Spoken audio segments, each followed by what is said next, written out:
Hello दोस्तों, स्वागत है आपका पेपर हैकर के यूट्यूब चैनल में। आज हम डिस्कस करने वाले हैं 16 number practice set air force Agniveer वायुसेना का। कौन सा? 16 नंबर प्रैक्टिस सेट। ठीक है, 16 नंबर का आपका जो होने वाला है वो सेकंड पेपर आज हम डिस्कस करने वाले हैं। ठीक है, सेकंड पेपर आज हम डिस्कस करने वाले हैं। तो चलते हैं अपने सेकंड पेपर की तरफ।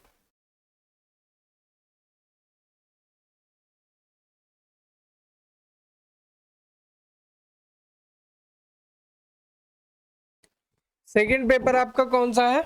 Sorry, second paper. ठीक,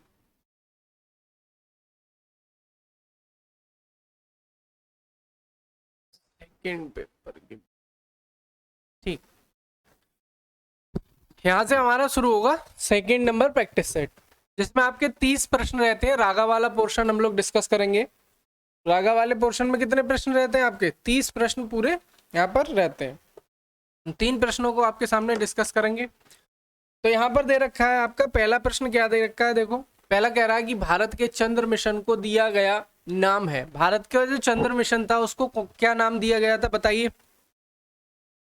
भारत के चंद्र मिशन को, चंद्रयान जो अपना गया था उसको कौन सा नाम दिया गया था? चंद्रयान को। तो यहाँ पर आपका सही आंसर क्या हो जाएगा? चंद्रयान फर्स्ट। क्या नाम दिया गया था उसे? चंद्रयान फर्स्ट। और ये कहाँ से प्रक्षेपित किया गया था? ये भी आपको ध्यान रखना है कि ये कहाँ से प्रक्षेपित किया गया था। तो ये प्रक्षेपित किया गया था श्रीहरिकोटा से। कहाँ से? श्रीहरिकोटा से ये प्रक्षेपित किया गया था। ठीक है, और 15 दिन की यात्रा करने के बाद ये कहाँ पहुंच गया था? चंद्रमा की कक्षा में पहुंच गया था। ठीक है, 15 दिन की यात्रा करने के बाद ये जो है चंद्रमा की कक्षा में पहुंच गया था। नेक्स्ट क्वेश्चन आपका कह रहा है, किसी टीवी सेट को चलाने के लिए रिमोट नियंत्रण इकाई द्वारा निम्नलिखित में से किसका प्रयोग किया जाता है? ध्वनि तरंगों का, प्रकाश तरंगों का, रेडियो तरंगों का, सूक्ष्म तरंगों का। तो यहाँ पर जो सही आंसर हो जाएगा वो हो जाएगा आपका ऑप्शन नंबर सी। ठीक है, ऑप्शन नंबर सी आपका बिल्कुल सही आंसर यहाँ से। ऑप्शन नंबर सी आपका बिल्कुल सही आंसर यहाँ से हो जाएगा। ठीक, ऑप्शन नंबर सी क्या हो जाएगा यहाँ से? बिल्कुल सही आंसर आपका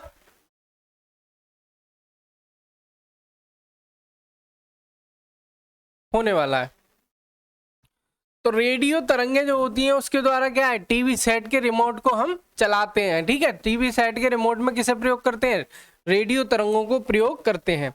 अगला क्वेश्चन कह रहा है, निम्नलिखित में से कौन सा नौसैनिक शक्ति था? हमें बताना है नौसैनिक शक्ति इनमें से कौन सी थी? बहमनी, चालुक्य, चोल या राष्ट्रकूट। इनमें से आपको बताना है कौन सी, किसके पास क्या थी? नौसैनिक शक्ति थी। बताइए क्या हो जाएगा इसका सही आंसर?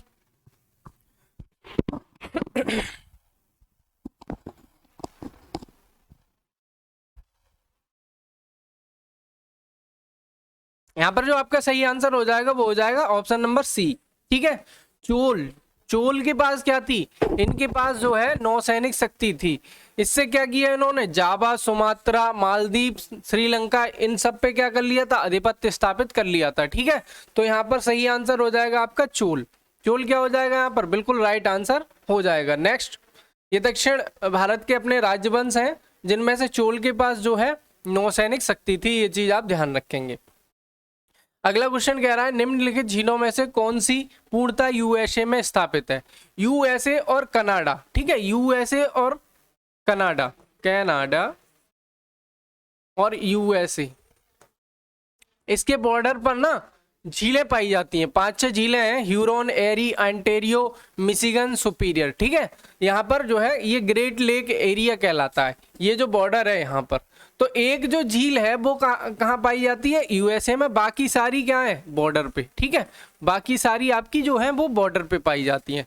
तो वही आपको यहाँ पे बतानी है कि इन चारों में से वो कौन सी झील है जो पूर्णतः यूएसए में पाई जाती है। तो आपका जो सही आंसर हो जाएगा वो हो जाएगा ए ऑप्शन। मिशिगन जो झील होती है वो किसमें? यूएसए में। बाकी सारी कनाडा और यूएसए के बॉर्डर पर पाई जाती हैं। तो यहाँ पर ए ऑप्शन आपका बिल्कुल सही आंसर हो जाएगा।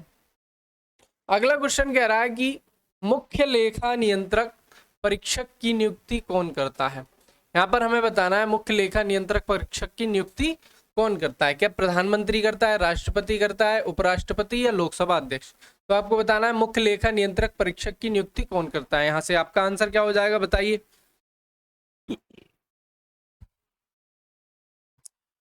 जो मुख्य लेखा नियंत्रक परीक्षक होता है उसकी उसकी जो नियुक्ति करता है वो कौन करता है, राष्ट्रपति। ठीक है, राष्ट्रपति उसकी नियुक्ति करता है। आपका कौन से आर्टिकल में ये पाया जाता है, ये जो है मुख्य लेखा नियंत्रक परीक्षक से संबंधित आर्टिकल आपका पूछे तो आपको बताना है आर्टिकल नंबर 148। ठीक है, 148 इसको बोलते हैं कैग। ठीक है, आर्टिकल नंबर 148।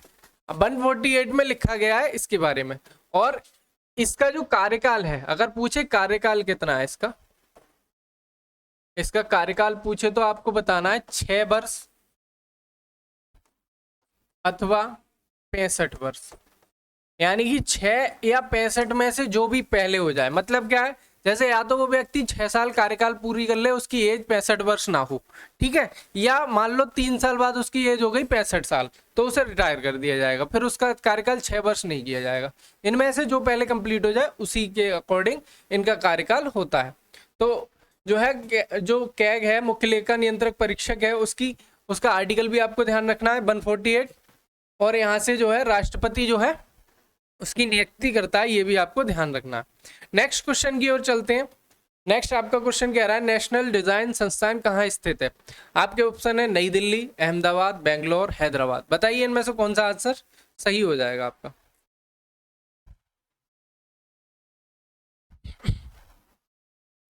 कौन सा ऑप्शन यहाँ पर सही हो जाएगा। तो यहाँ पर जो सी ऑप्शन है आपका अहमदाबाद, ठीक है, सी ऑप्शन आपका अहमदाबाद बिल्कुल राइट आंसर हो जाएगा। ठीक है, सी ऑप्शन आपका बिल्कुल राइट आंसर यहाँ से हो जाएगा। अगला क्वेश्चन कह रहा है 14 फरवरी 2019 को पुलवामा में आतंकियों ने किस सुरक्षा बल पर हमला किया था। हमारे ऑप्शन है बीएसएफ, आईटीबीपी, सीआरपीएफ, सीआईएसएफ। इनमें से आपको बताना है कि कौन से जो है सुरक्षा बल पर हमला किया था, सीआरपीएफ पर, सीआईएसएफ पर, आईटीबी पर, बीपी पर या बीएसएफ पर। ठीक है, तो इसका आंसर बताइए क्या हो जाएगा।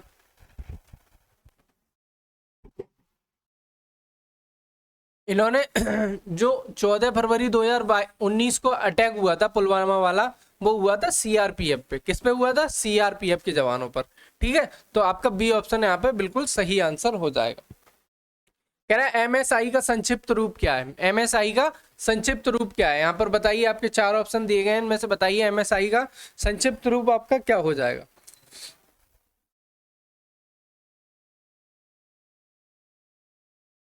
Medium scale integration. क्या हो जाएगा, medium scale integration. D option आपका बिल्कुल सही आंसर यहाँ से हो जाएगा। यहाँ से आपका सेक्शन शुरू हो गया किसका, मैथ का। ठीक है, मैथ का सेक्शन शुरू हो गया। तो यहाँ से जो है कह रहा है एक धनराशि पर 2 वर्षों का 10% की वार्षिक दर पर चक्रवृद्धि ब्याज कितना है, 420। उसके अनुसार उसी धनराशि पर उसी दर पर उसी अवधि के लिए साधारण ब्याज कितना होगा। उसने दिया कौन सा हमें, चक्रवृद्धि ब्याज। ठीक है, कितना, 420 रुपए 2 वर्ष का।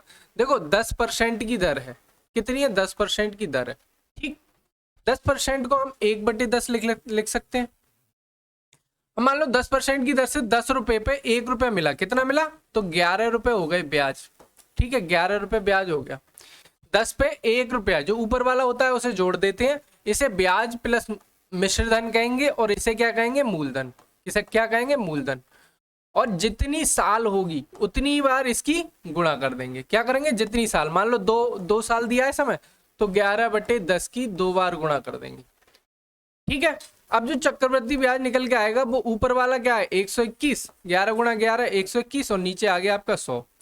तो जो चक्रवृद्धि ब्याज है वो 21 निकल के आया, क्योंकि 100 तो मूलधन था, 121 हो गया, तो 21 रुपए क्या निकल के आया, चक्रवृद्धि ब्याज। ठीक है, ये इसमें क्वेश्चन में हमारा दे रखा है भाई 420, कितना दे रखा है, 420, लेकिन हमारा निकल के आया 21। तो 21 से विभाजित करेंगे इसको, तो 21 दूनी 42। ठीक है, तो 1 यूनिट की वैल्यू 20 है, यानी कि हमारे हिसाब से ये 20 गुना ज्यादा है, क्या, 420। ठीक है, तो हम सब में 20 से गुणा कर देंगे। हम तब में क्या करेंगे, 20 से गुणा करेंगे, यहाँ पे 20 से गुणा कर दो, यहाँ भी 20 से गुणा कर दो। हमें चाहिए क्या, हमें उसी धनराशि पर, हमें धनराशि नहीं बताती कितनी है। देखो धनराशि कितनी है, 100 की गुणा 20 से करेंगे तो 2000 निकल के आएगा, 2000 ही तो हमारी धनराशि है। अब हमारा क्वेश्चन हो जाएगा, देखो 2000 की दर से 2000 रुपए पे उसी धनराशि यानी कि 2000 रुपए उसी दर से यानी कि 10%, ये हो गया P, ये हो गया R, और टाइम कितना है 2 वर्ष अपॉन 100। ठीक है, 2 जीरो से 2 जीरो कट जाएगा, ये कितना हो गया 2 दूनी 4 यानी कि 400। ये 400 क्या निकल के आ गया, ब्याज। ब्याज कितना होगा, साधारण ब्याज कितना निकल के आ गया आपका, 400 रुपए निकल के आ गया। तो आप चीज समझ गए होंगे। नेक्स्ट क्वेश्चन की ओर चलते हैं। अगला क्वेश्चन क्या कह रहा है, देखो 20 आदमी एक काम को 30 दिनों में, कितने दिनों में कर रहे हैं, 30 दिनों में पूरा कर सकते हैं। ठीक है, तो 5 आदमी कब काम छोड़ दें कि वह काम 35 दिनों में पूरा हो। इस क्वेश्चन को ध्यान से समझो, देखो क्या कह रहा है। देखो 20 आदमी क्या कर रहे थे, काम कर रहे थे किसी काम को, 20 आदमी, कितने थे, 20 आदमी थे। ठीक है, और उन्होंने 30 दिन तक काम किया, तो कितना काम हो गया, 20 आदमी 30 दिन तक काम करेंगे तो 600 यूनिट काम हो जाएगा। ठीक है, 600 यूनिट काम हो जाएगा। 20 आदमी एक एक कुर्सी भी बनाएंगे, 20 कुर्सी एक दिन में बन गई। ठीक है, तो 30 दिन में कितनी बन गई, 600 कुर्सी बन गई।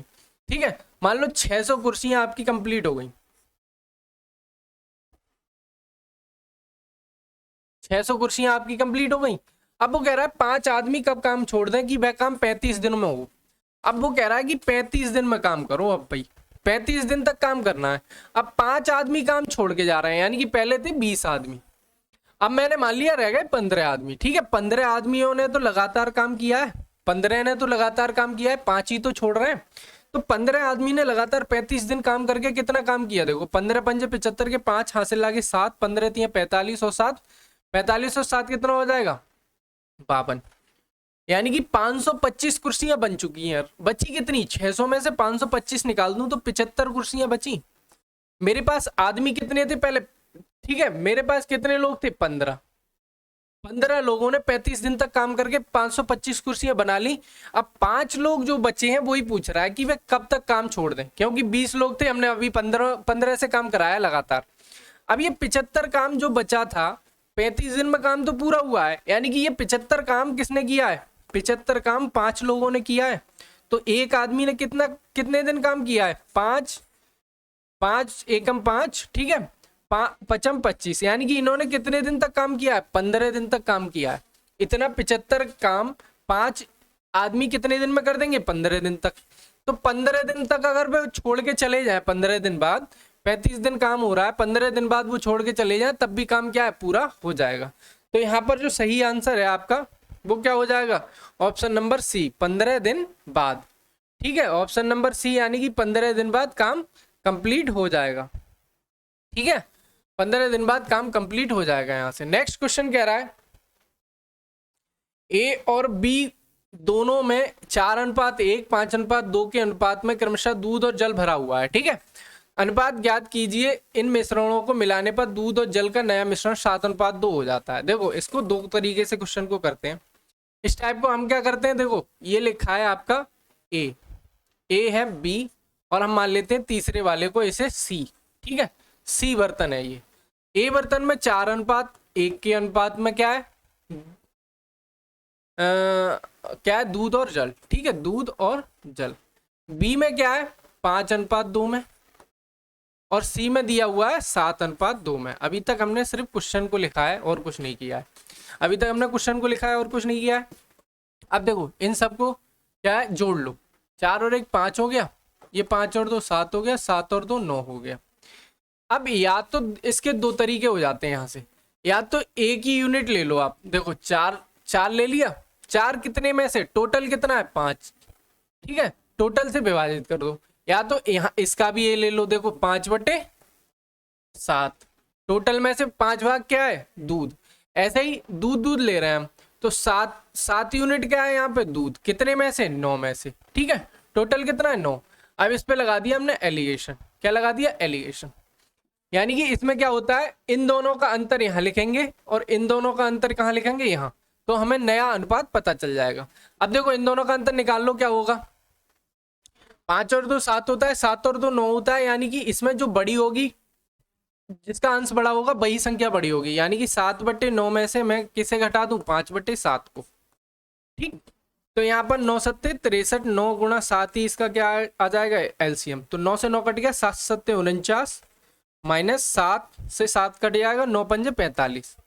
तो ये 49 माइनस 45 यानी कि 4/63 आ जाएगा। क्या आ गया, 4/63 यहाँ पे निकल के आ जाएगा। इसे यहाँ लिख देंगे, ठीक है, अनुपात का चिन्ह लगा देंगे। अब इन दोनों का अंतर निकाल लेते हैं, क्या आ जाएगा। देखो हम क्या करेंगे, 4/5 में से घटा देंगे 7/9 को, क्योंकि 4/5 अब बड़ी है। ठीक है, अगर कहीं से भी घटा दो, अगर नेगेटिव आएगा तब भी हमें पॉजिटिव लेना है। ठीक है, तो इन दोनों का अंतर कितना आया आपका, इन दोनों का एलसीएम कितना आएगा, 5 गुणा 9।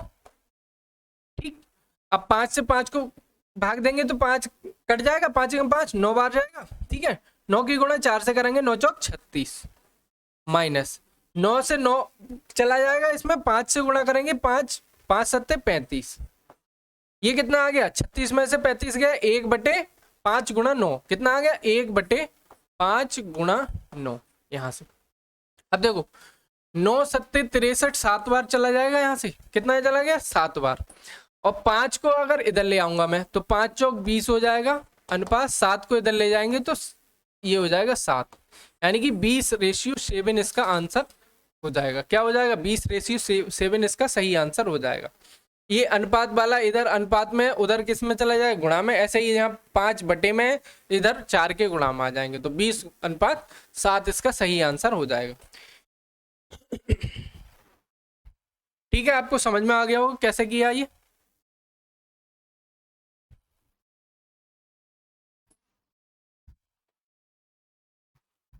नेक्स्ट क्वेश्चन की तरफ चलते हैं। नेक्स्ट क्वेश्चन क्या कह रहा है, एक दुकानदार एक घड़ी की जो है 2400 में खरीदकर 5% और 20% के क्रमिक बट्टे पर बेच रहा है, तो दुकानदार को कितने प्रतिशत की हानि हो रही है। देखो इसे सीधे कर देंगे हम। आपको एक फॉर्मूला बताया था मैंने, x + y + x/100।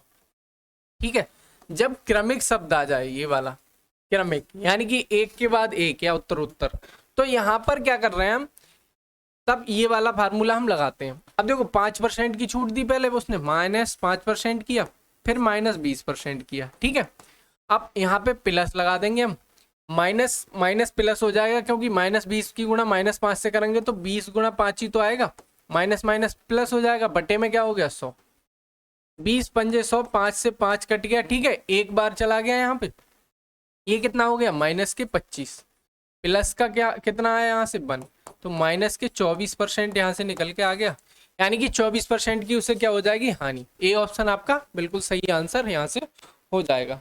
अगला क्वेश्चन कह रहा है कि दो संख्याएं हैं, क्या है, दो संख्याएं हैं, उनका अंतर 8 है, तो उनका अनुपात 1:1 है, 1:5 है, निम्न में से बड़ी संख्या कौन सी है। देखो अनुपात क्या था, 1:5। हमने क्या मान ली, इसे x मान लिया, इसे 5x मान लिया। इन दोनों का मैं अंतर निकालूंगा तो कितना निकल के आएगा, 4x, और उसके अकॉर्डिंग अंतर कितना है, 8, तो 4 दूनी 8, x बराबर 2। ठीक है, तो वैल्यू यहाँ पे रख दो, यहाँ पे x की वैल्यू 2 रखोगे, यहाँ पे 2 रखोगे तो 2 आएगा, यहाँ पे 2 रखोगे तो कितना हो जाएगा, 10, तो 2:10 इसका सही आंसर हो गया। और एक और तरीका है, यहाँ से डायरेक्ट कर सकते हो, इसका 4 यूनिट की वैल्यू उसने दी है हमें 8, तो 4 दूनी 8, यहाँ 2 से गुणा कर दो, यहाँ 2 से गुणा कर दो, बात एक ही है। ठीक है, x मान के कर सकते हो, चाहे ऐसे कर सकते हो, दोनों तरीके से। बड़ी वाली संख्या उसने पूछी है, तो सी ऑप्शन आपका बिल्कुल सही आंसर यहाँ से हो जाएगा। नेक्स्ट क्वेश्चन कह रहा है एक परिवार के 6 सदस्यों की औसत आयु 25 वर्ष है। ठीक है, 45 वर्ष का एक सदस्य परिवार से चला जाए तो औसत आयु क्या होगी। दो तरीके से इस क्वेश्चन को करेंगे।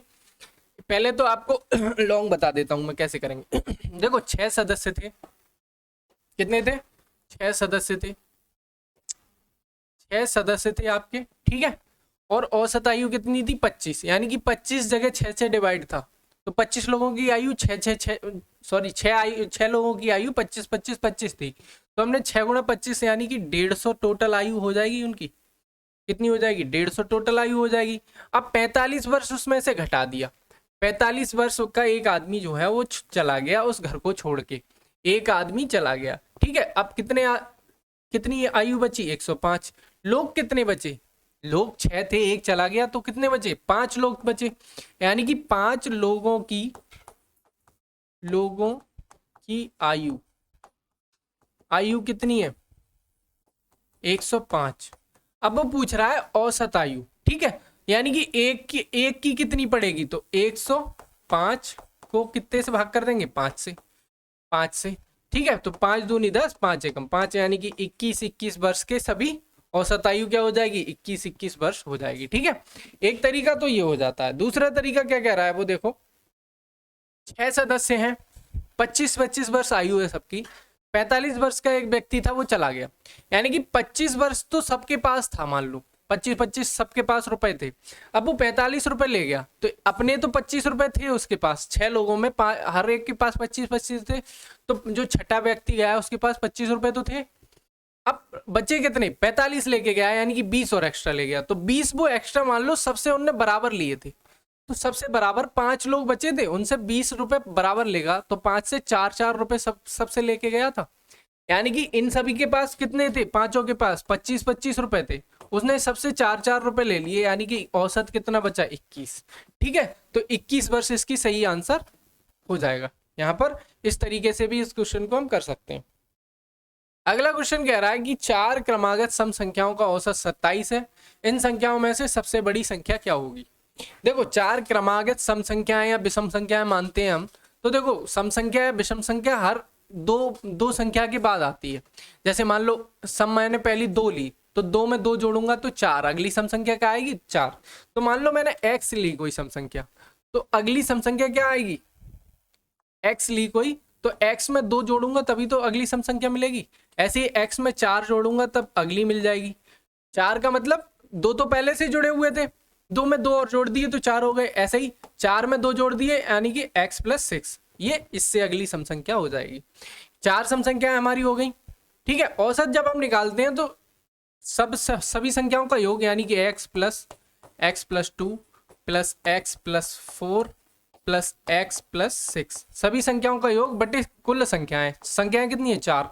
औसत कितना दिया है? 27, ठीक है। औसत हमें दिया है 27। अब देखो x कितने? 1 2 3 4 x है, हमने लिख लिया 4, 27 बराबर 4x, ठीक है। 4x प्लस ये कितने हो गए? 2 6 6, ठीक है, 2 4 6 6 12, यानी कि 12 ये नीचे आ गया, बटे में आपका 4 दिया है। 4 मैंने यहाँ से कॉमन ले लिया तो कितना आएगा? 4 कॉमन ले लूंगा तो x + 3 हो जाएगा, बटे में 4 है, 4 से 4 कट गया, x + 3 बराबर आपका 27 आ गया, ठीक है। x बराबर कितना हो जाएगा? x बराबर 27 - 3, ठीक है, बराबर 24। कितना हो जाएगा आपका? 24 सही आंसर यहाँ से हो जाएगा। यानी कि x की वैल्यू हमें पता चल गई कि 24 सही आंसर है। अब उसने पूछा है सबसे बड़ी संख्या, सबसे बड़ी संख्या यही तो होगी, ठीक है। तो x का मतलब 24 + 6, यानी कि 30 आपका सही आंसर हो जाएगा। सी ऑप्शन आपका बिल्कुल सही आंसर यहाँ से हो जाएगा, ठीक है। सी ऑप्शन आपका बिल्कुल सही आंसर हो जाएगा। नेक्स्ट क्वेश्चन की तरफ चलते हैं। इस टाइप के क्वेश्चन को करने के लिए क्या करते हैं हम? कंपैरिजन करते हैं, ठीक है। तो लिख लेते हैं इसे, देखो कैसे लिखेंगे। How can you go, how can you go,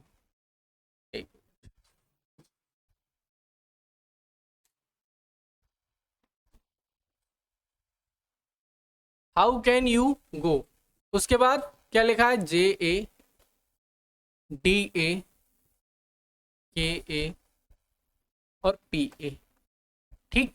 next code क्या है? Can you come here, next code है यहां से कैन यू कम हियर, यही तो दिया है। इसका क्या लिखा है? NAKASA NAKASA और SA और कॉमा लगा देते हैं इसके बाद JA, ठीक है। कैन यू कम हियर के लिए कोड लिखा है NAKA, वो वहां पे कॉमा है, ठीक है, ये बीच में स्पेस है। JA कम एंड गो के लिए क्या लिखा है उसने? कम एंड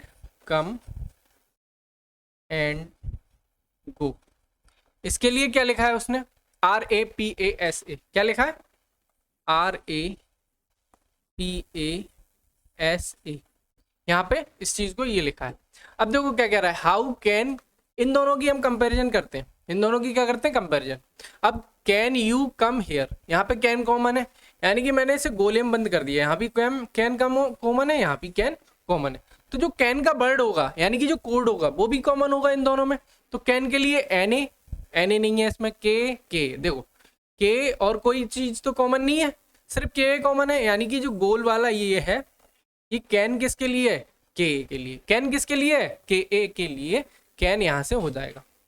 अब इन दोनों की कंपैरिजन करो, देखो कम इसमें कॉमन है, कम को मैंने जो है आयत में बंद कर दिया, कम को आयत में बंद कर देते हैं, तो कम का जो कोड होगा वो भी यहाँ पे कॉमन होगा। तो कम के लिए ऐसे लिख सकते हैं, हाँ ठीक है, देखो कम के लिए क्या लिख सकते हैं, ऐसे, एस ए, यहाँ पे कम के लिए ऐसे हो गया। अब यहाँ पे यू हेयर, यू भी यहाँ पे कॉमन है, ठीक है, यू इन दोनों में कॉमन है, यहाँ पर दो चीज कॉमन थी, ठीक है, यू भी इन दोनों में, एंड गो इन दोनों में गो कॉमन है। देखो तो इसे त्रिभुज में बंद कर देता हूं मैं, गो के लिए कौन सा कोड आएगा आपका, गो के लिए कौन सा कोड आएगा आपका, PARA, तो गो के लिए क्या आ गया, PA, ठीक है, गो के लिए आपका आ गया PA यहां से। अब वो पूछ रहा है किसका, हेयर का, हमसे किसका पूछ रहा है, हेयर का। हेयर कहाँ पे दिया है आपका, हेयर यहाँ पे, अगर हमें यू का पता चल जाए, अब देखो यू इसमें भी कॉमन है, इसमें भी कॉमन है, तो जो वर्ड होगा वो कॉमन होगा, DA यानी कि यू के लिए क्या हो गया आपका, JA, यू के लिए JA हो गया आपका। अब बचा हेयर के लिए क्या हो जाएगा, NA, ठीक है, हेयर के लिए यहां से क्या हो जाएगा, NA, क्योंकि हेयर बचा है सिर्फ, और यहाँ पे NA बचा है, और यहाँ पर एक ही बचा है, ठीक है, यू के लिए तो हो गया JA आपका। अब एक ही कोड बचा है तो NA इसका सही आंसर हो जाएगा। नेक्स्ट क्वेश्चन की ओर चलते हैं। देखो इसमें क्या कह रहा है, PQRST ABCDE, PQRS ABCDE, PQRSA, फिर ABCDPQ, यानी कि वो क्या कर रहा है, रिपीट कर रहा है। अब हम देख लेते हैं कितनी बार रिपीट किया है उसने। PQRST यहां तक 5 बार हो गया, फिर ABCDE ये भी 5 बार हो गया, फिर उसने PQRS यानी कि 4 बार रिपीट किया है, फिर ABCDE 5 बार है, ठीक है, फिर PQRS फिर 4 बार हो गया भाई, फिर ABCD ये भी 4 बार हो गया। तो अगला या तो 4 बार आएगा या 5 बार, ये तो डेफिनेट है। तो PQ के बाद पूछ रहा है क्या आएगा, R आएगा, ठीक है, R आएगा। नेक्स्ट क्वेश्चन की तरफ चलते हैं। इसमें सीक्वेंस पूछी थी आपकी, ठीक है, 3 बार 4 बार 5 बार ऐसे करके रिपीट हो रहा है, तो PQ के बाद क्या आएगा ये पूछा था। नेक्स्ट क्वेश्चन की ओर चलते हैं। देखो नेक्स्ट आपका क्वेश्चन क्या कह रहा है, मोहन देखो किधर चल रहा है, दक्षिण दिशा की ओर चल रहा है। देखो जब जिस दिशा के बारे में क्वेश्चन दिया हो तो ऐसे करके आप बना लिया करो पहले, उत्तर, ये आपका दक्षिण हो जाएगा, ये आपका पूरब हो जाएगा, ये आपका क्या हो जाएगा, पश्चिम, ठीक है, ये आपका पश्चिम हो गया। अब जैसे वो कहे उधर की तरफ मोड़ दो, दक्षिण दिशा में चल रहा है, ये देखो दक्षिण में आ गया, कितना 30 मीटर चल रहा है भैया, 30 मीटर आ गया। अब बाईं ओर मुड़ा, अब देखो ये आपकी छोटी वाली उंगली जो है वो दाईं ओर की तरफ मुड़ती है, और ये बड़ी है जो इधर वाली बिल्कुल साइड की, अंगूठे की साइड वाली, ठीक है, ये किधर मुड़ेगी, बाईं ओर, इसकी तरफ को मुड़ेगा तो बाईं ओर, इधर मोड़ोगे तो दाईं ओर जाएगा। लेकिन जब उल्टा होता है, जब वो नीचे की ओर चल रहा हो दक्षिण की ओर, तो उल्टा कर लेते हैं इसे। मान लो इधर दाईं ओर है तो इधर बाईं लिखेंगे। अब देखो क्या कह रहा है वो, बाकी सारी डायरेक्शन में ठीक है, सेम है, इधर जाओगे तब भी ये दाईं हो जाएगा, ये ऊपर की तरफ बाईं ओर जाएगा, इधर जाओगे तब भी ये जो छोटी वाली उंगली है ये कौन सी ओर, दाईं ओर, और नीचे वाली उंगली अंगूठे वाली बाईं ओर। ऐसे ही ऊपर के लिए जा रहे हो तो इधर दाईं इधर बाईं, ठीक है, ये चीज ध्यान रखना। अब देखो दाईं ओर मुड़ा 15 मीटर चला, इसके बाद दाईं ओर मुड़ा, हमारे अकॉर्डिंग दाईं ओर इधर है तो इसके अपोजिट जाएंगे, उल्टा जा रहा है क्योंकि ये, ठीक है, तो दाईं ओर मुड़ के कितना चला, दाईं ओर मुड़ा 15 मीटर चला, सॉरी 30 मीटर चला, फिर मैं बाईं ओर मुड़ा, पहले बाईं ओर मुड़ा फिर दाईं ओर मुड़ा। बाईं ओर मुड़ने का मतलब 30 मीटर चला फिर मैं बाईं ओर मुड़ा, यानी कि दाईं ओर मुड़ना है अपने अकॉर्डिंग, ठीक है, इधर ही तो मुड़ेगा, बाईं ओर मुड़ा और 15 मीटर चला, ये 15 मीटर चला। अब ये ऐसे जा रहा है, ठीक है। अब 15 मीटर चल, इसके बाद में दाईं ओर मुड़ा, यानी कि छोटी उंगली की तरफ दाईं ओर मुड़ा, और कितना चला, दाईं ओर मुड़ा और 20 मीटर चला, ठीक। अब फिर नीचे आ गया, यानी कि अब छोटी वाली उंगली किधर हो जाएगी, नीचे की तरफ जाएगा, तो छोटी वाली उंगली बाईं ओर हो जाएगी और अंगूठे वाली दाईं ओर। फिर वह दोबारा दाईं ओर मुड़ा, तो छोटी वाली उंगली क्या हो गई, बाईं ओर, और इधर अंगूठे वाली बाईं ओर। तो कितना चला, 15 मीटर, ठीक है। 15 मीटर ये चला। चलना शुरू करने के स्थान से अब कितनी दूर है, देखो यहां से चला, अब यहाँ पे है वो 15 इधर गया, 15 20 इधर 20 इधर, तो ये वाली डिस्टेंस कितनी हो जाएगी, हमें इससे 15 से कोई मतलब नहीं, ये इसके 20 के बराबर हो जाएगी, नहीं हो जाएगी, क्योंकि 15 गया था, फिर 20 गया, फिर इधर 15 आ गया, यानी कि ये 20 हो जाएगी, ये 30, तो ये दोनों मिलकर कितनी हो जाएगी, यहाँ से यहाँ तक की 50 मीटर हो जाएगी, ठीक है। बी ऑप्शन आपका बिल्कुल सही आंसर हो जाएगा यहाँ से। अगला क्वेश्चन क्या कह रहा है, देखो कह रहा है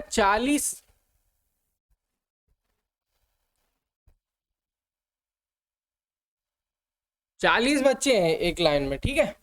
40 बच्चे एक लाइन में हैं, उसमें आर दाएं सिरे से 11वें स्थान पर है। यहां से लेके यहां तक मान लो 40 बच्चे हैं, ये आर है यहाँ पर कहीं, ये दाएं सिरे से, दाया यही तो है, छोटी वाली उंगली की तरफ दाया सिरा, इससे ये 11वें स्थान पे है, ठीक है। यहां से यहां तक कितने लोग हैं, 10 लोग हैं बीच में, तभी तो ये 11वें नंबर पे है, यानी कि 10 और 11, ठीक है, 11वें नंबर पे। अब आर और एम के बीच 15 बच्चे हैं, आर और एम है कोई, उसके बीच में कितने, 15। तो देखो इधर तो हो नहीं सकता एम, तो डेफिनेटली इधर होगा, तो इन दोनों के बीच में 15 बच्चे हैं, ठीक है। 15 बच्चे इन दोनों के बीच में, इसके आर के और एम के। तो आर और एम कौन से स्थान पे हो गया, इधर से 11 और 15 कितने हो गए, 11 और 15 आपके कितने हो जाएंगे, 26, ठीक है। यानी कि ये 26 बच्चे यहां तक थे, 26 बच्चे यहां तक थे, यानी कि ये 27वें नंबर पे होगा एम, ठीक है।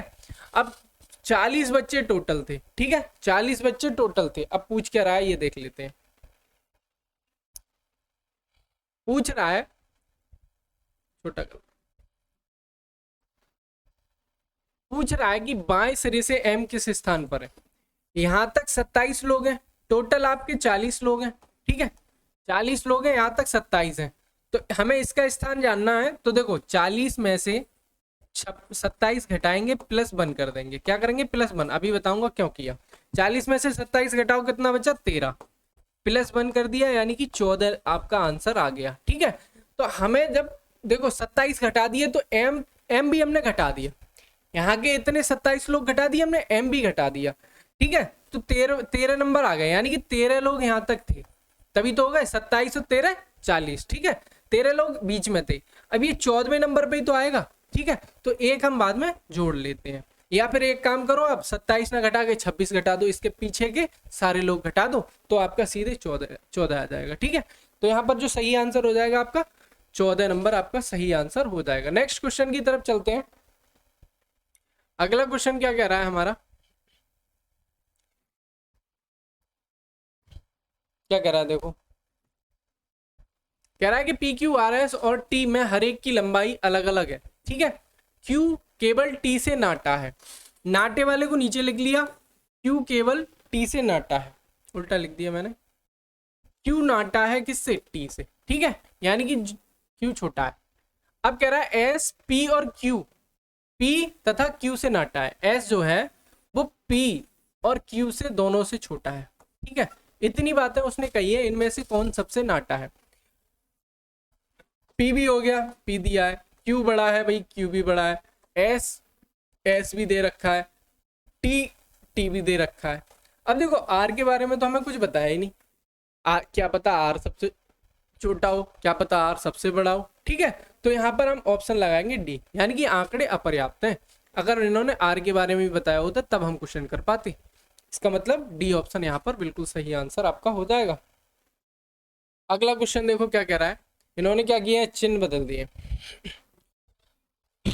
चिन्ह बदल दिए, तो हम इसको ऐसे ही सॉल्व कर लेते हैं। देखो 14 माइनस की जगह क्या है, माइनस का अर्थ आपका गुणा है, 4 गुणा का अर्थ देखो क्या है, गुणा का अर्थ आपका भाग है, भाग लिख दिया भैया, 7 लिख दिया फिर, ठीक है, भाग की जगह क्या लिखना है हमें, भाग की जगह बताओ क्या लिखना है, प्लस लिखना है।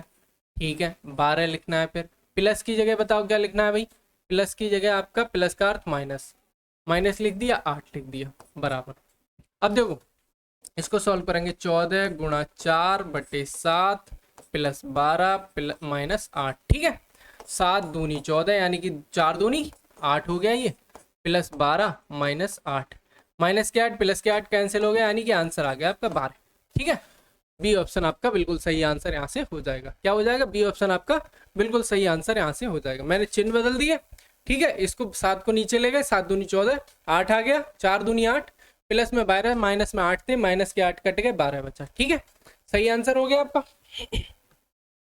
अगला क्वेश्चन देखो क्या कह रहा है, कह रहा है कि बच्चे और माँ में जो संबंध है वह मेमना और किस में, यानी कि बच्चे, बच्चा किसका होता है, माँ का।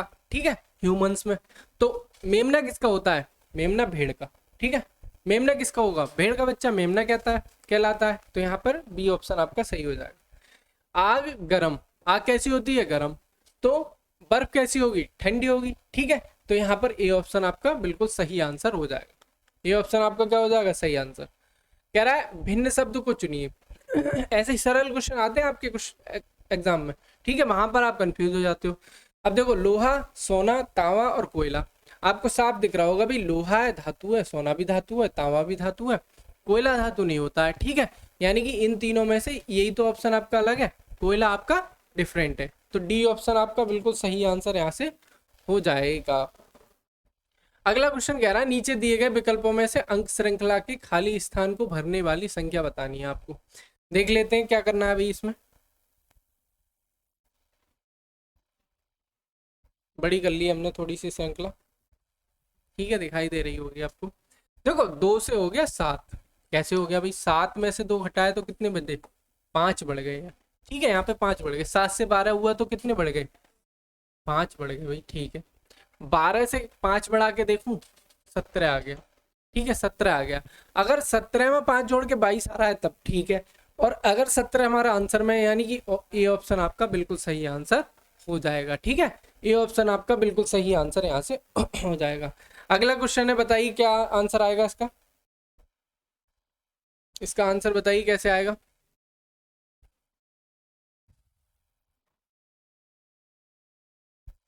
देखो इसको कैसे करेंगे, देखो 11, 7 और 6 की मदद से 462 लाना है, ऐसे ही 5, 8 और 12 की मदद से 480 लाना होता है। वैसे ही 7 जिस प्रकार से ये दोनों आएंगे उसी प्रकार से ये 224 लाना है। अब देखते हैं कैसे करेंगे भाई। देखो इन सबको जोड़ के इसका स्क्वायर करोगे तो क्या आंसर आएगा, ये देख लेते हैं। देखो 11 और 7 कितना हो गया, 18, 18 और 6 कितने हो गए, 18 और 2 20 और 4 24। ठीक है, 24 का अगर मैं स्क्वायर करूंगा तो 4 चौक 16, लास्ट वाला अंक 6 ही आएगा, यानी कि ये तो होगा नहीं। ठीक है, ये तो होगा नहीं। अब देखो आप क्या करते हैं, हम इन दोनों की गुणा करके देखो, 4 11 सत्ती 77, 77 और हमने लास्ट 6 की गुणा कर दी उसमें।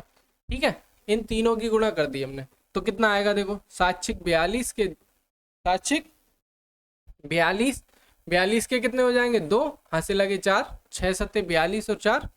ठीक है, आपका हो जाएगा कितना हो गया, 46।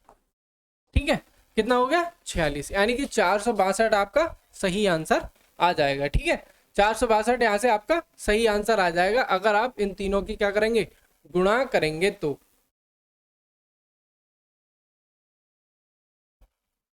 अगला कह रहा है इसी प्रकार से हमें क्या करना है, इसको चेक करना है। देखो 12 8 96, 96 पंजे कितना हो जाएगा, 96 पंजे, 5 6 30 का सुपर हाथ से लगे 3, 5 ने 45 और 3 48, 480, यानी कि इन तीनों की गुणा करके ये आ गया। तो 7 8 7 चौक 28, 28 की किससे गुणा करेंगी, आपका 224 आए। देख लो 28 की गुणा क्या मैं 7 से करूं, 7 8 56, पीछे 6 आएगा, पीछे लाना है हमें 4। ठीक है, 7 8 8 64, पीछे 4 आएगा, हाथ से लगे 6, 8 दूनी 16 और 6, 16 6 आपके 22। ठीक है, 224, यानी कि बी ऑप्शन आपका बिल्कुल सही आंसर यहाँ से हो जाएगा। ठीक है, यूनिट डिजिट चेक कर लिया करो, उससे भी आंसर आपका आ जाता है। इस टाइप के क्वेश्चन को कैसे करेंगे, करिए सॉल्व करके बताइए इसे कैसे करेंगे आप।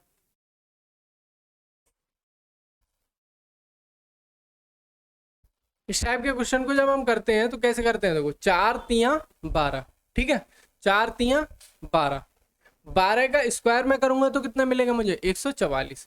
ऐसे ही 11 नेम 99, 99 का स्क्वायर करेंगे तो 9801, या 15 छिक्का 90, 90 का स्क्वायर करेंगे तो कितना आएगा ये बताना है। तो 90 का स्क्वायर कितना हो जाएगा आपका 8100, ठीक है, 90 का स्क्वायर कितना हो जाएगा आपका 8100। बी ऑप्शन आपका बिल्कुल राइट आंसर यहाँ से होने वाला है। देखो ये क्या कह रहा है, बीते कल, कह रहा है बीते कल से पहले दिन, ठीक है, बीते कल से यानी कि पिछले वाले कल से पहले दिन, उससे भी एक दिन पहले शुक्रवार था, यानी कि आज से 2 दिन पहले शुक्रवार था, शुक्रवार।